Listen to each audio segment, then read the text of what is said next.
The Circle of Fire. The night was alive with sparks. The fire crackled, sending embers into the sky like tiny stars.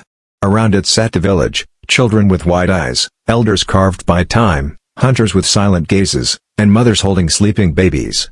In the center sat the storyteller. His robe was simple, his beard white as ash, and his eyes deep as wells. He leaned forward, voice low but strong. Long ago, he began, before rivers carved their paths and before mountains grew proud, there was a village that had forgotten its stories. The fire popped.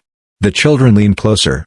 They chased wealth, fought for land, and measured life only in what they could hold. But without stories, their hearts grew hollow. And when hearts grow hollow, they forget how to live.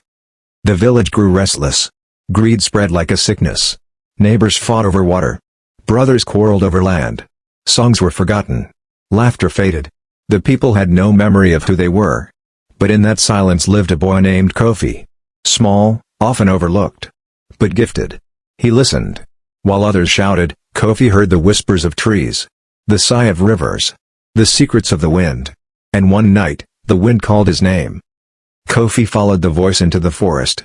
The moon lit his path. The baobab tree stood tall like a guardian. Beneath it lay a lion. Old. Weary. Its mane silvered by time. The lion opened his eyes. Golden. Calm. Powerful. Child, he said, the world forgets wisdom when it forgets its stories. Take mine. Carry it back to your people. Kofi knelt. The wind rustled the leaves. The owl watched from above. And the lion began to speak. First, said the lion, strength without wisdom is like fire without wood. It burns bright, but dies quickly. Kofi nodded. Second, the lion continued, greed is a river that never fills.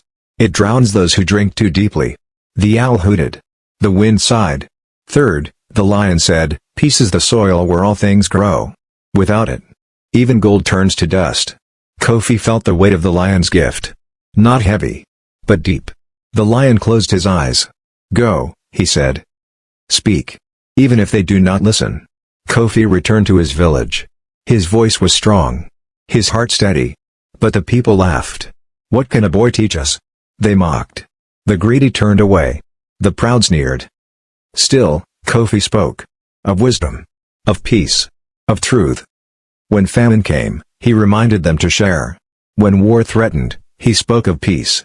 When greed poisoned their hearts, he repeated the lion's truths. Slowly, the village began to listen. The village changed. Neighbors shared food. Brothers embraced. Children laughed again. Songs returned. Laughter echoed. The stories became their guide. Around fires, they retold the lion's wisdom. Wove it into songs. Into proverbs. Into memory. Kofi, once overlooked, became the keeper of truth. The lion's gift lived not only in his voice, but in the hearts of the people. The storyteller's voice softened, the fire glowed. And so my children, he said, this fire is not only wood and flame, it is memory, it is the voice of those who came before us. He looked at the children, at the elders, at the stars. Guard it well, for when the fire dies, so too does wisdom. The circle sat in silence. The flames flickered, shadows bowed. Somewhere in the distance, an owl called. And the storyteller's words lingered, like smoke in the air.